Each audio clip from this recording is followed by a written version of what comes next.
Chapter 170, You Wouldn't Mind. This chapter is updated by Novels.pl. Though unshaven and rat-faced, Pure Gang was still a master of the Earth realm. In the blink of an eye, he had darted right up to Zikiane.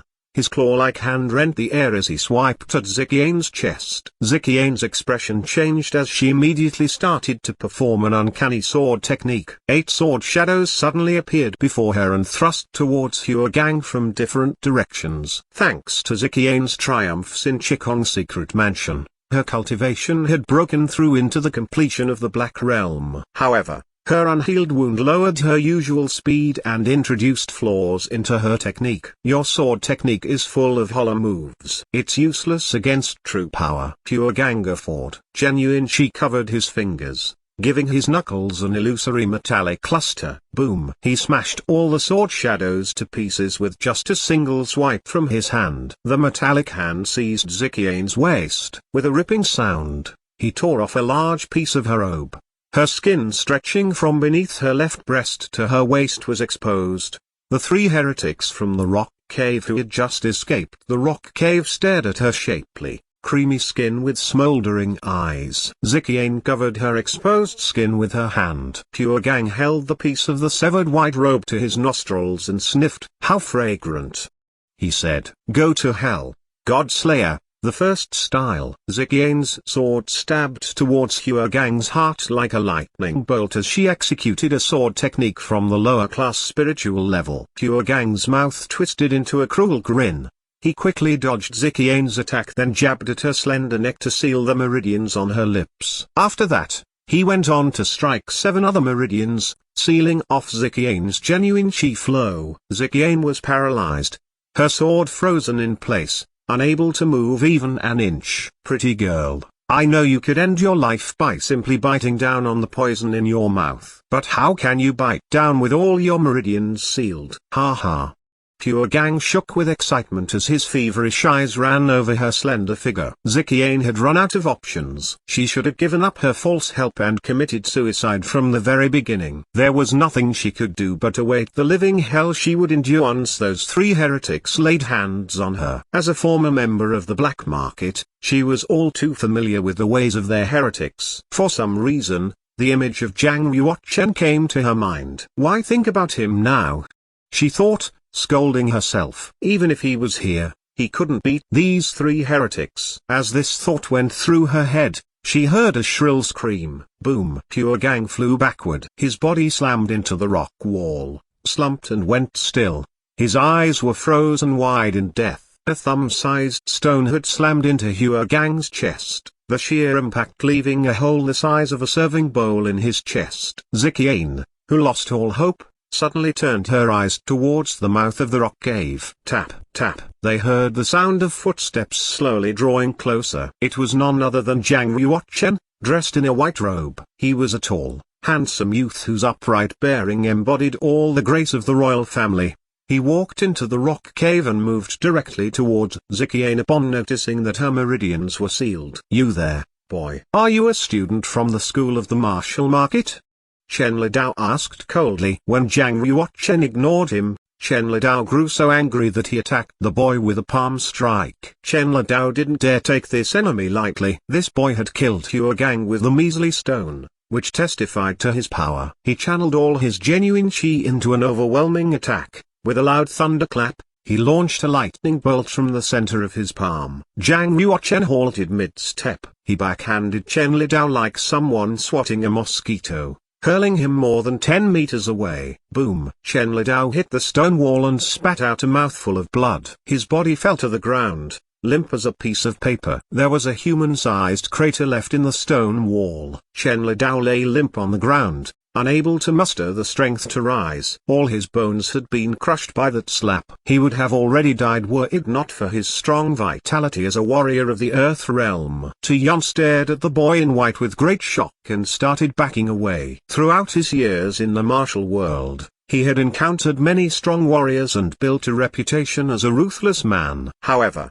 He had never met someone so young with such a terrifying martial cultivation. Ziqian was just as shocked as Tu-Yun. She never thought Zhang Yuochen would be powerful enough to send a master of the Earth Realm flying back with just a casual wave of his hand. Tu-Yun, though shocked, had already seen many strong warriors in his life, so Zhang Yuochen didn't terrify him that much. He plucked the fish intestine sword from Ziqian's hand and held it to her throat. "You'd better leave the rock cave if you want her to live," he said, staring coldly at Zhang Yuochen. "You're in no position to offer terms," Zhang Yuochen replied, staying right where he was. "Release her now and I'll spare your life. You still must return to the purgatory of the Red River and atone for your crimes there as a prisoner, though." "Ha ha. You must be kidding. How could I go back there after working so hard to escape?"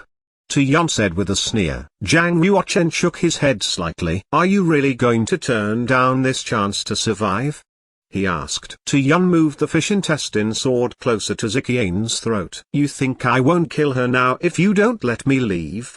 he hissed between clenched teeth. "I will not let you leave, and I doubt you'll be able to kill her either," Zhang Yuochen replied, casually strolling towards Tu-Yun. The distance between them grew shorter and shorter. Tu-Yun started losing his nerve as Zhang Yuochen approached. He moved to slit Ziqian's throat and lash out at Zhang Yuochen. Zhang Yuochen was just a teenager, after all. How powerful could he be? He, on the other hand, was a warrior from the mid-stage of the Earth Realm. Even if he could not beat Zhang Yuochen, he should at least be able to escape. Just as Tu-Yun made the decision to kill Ziqian, he realized he couldn't move a single part of his body. It was as if he had been icing cold. How could this be? Tu-Yun could only make gargling noises as he struggled to open his mouth. Zhang Yuochen had employed a space domain technique called spatial freezing. Zhang Yuochen could solidify the air within his domain like water to freeze a cultivator dead in their tracks. If the enemy had a strong enough cultivation, they naturally could cut through the space domain and escape from the spatial freezing effect. Since Tu-Yun lacked that kind of power, he was completely defenseless against Zhang Yuochen's space domain. Zhang Yuochen walked right up to Tu-Yun. "You had your chance," he said, taking note of the terror on Tu-Yun's face, "and you blew it." He placed his hand over Tu-Yun's heart and channeled Frost Genuine Qi into his chest cavity. Crack! The Frost Genuine Qi froze Tu-Yun's heart, turning it into a mass of blood-red ice crystals. His body convulsed as his muscles contracted. Eventually, he stopped breathing, his body going as rigid as an ice sculpture. It was quite a graceful way to kill someone that did not even shed a single drop of blood.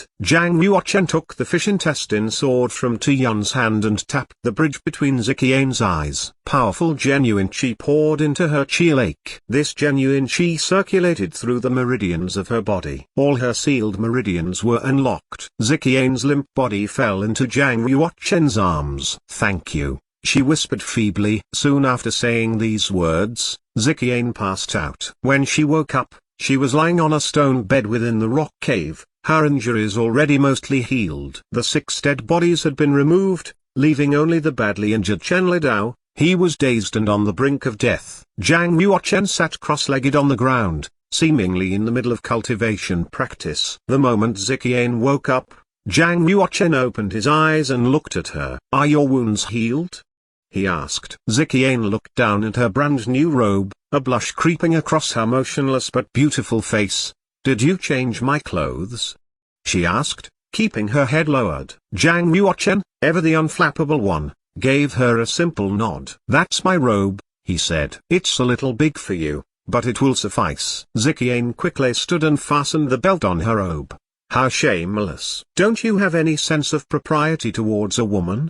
she shouted, biting her red lips as she glared at Zhang Yuochen. "What does that have to do with anything?" After a brief pause, Zhang Yuochen continued talking. "I've seen you naked before, so I thought you wouldn't mind this minor lapse in propriety. Your injuries were clearly severe and needed immediate healing. After tending to your wounds, I saw that your clothes were tattered, so I put a new robe on you. Now that you've recovered, my work here is done." After saying his piece, Zhang Yuochen turned and left the rock cave, leaving Ziqian standing there in a daze. "I wouldn't mind?" Ziqian repeated, acting as if she just heard the most intolerable remark of all time. She grabbed her fish intestine sword from the side of the stone bed and chased after Zhang Yuochen. When she walked past Chen Lidao, her eyes grew cold. Her fish intestine sword flew out from her sleeve. Snick! The sword flashed with light. Chen Lidao died instantly as his head was severed from his neck. Ziqian left the rock cave, chased Zhang Yuochen down and stood in his path. "Zhang Yuochen!" she shouted, pointing her sword directly at him. "What did you mean when you said you wouldn't mind?" A puzzled look appeared in Zhang Yuochen's eyes. He thought a while before replying. "How unreasonable can you get?" he said. "Why would I want to ogle your body when your life needed saving? I saved you because you're my friend, Ziqian. I swear to God, I'm not interested in you that way." If any other man had made that statement, Ziqian would have already stabbed 100 bloody holes into his flesh. But when she looked into Zhang Yuochen's clear, stark eyes, she knew he was telling her the truth. He had no other intentions beyond a desire to save her.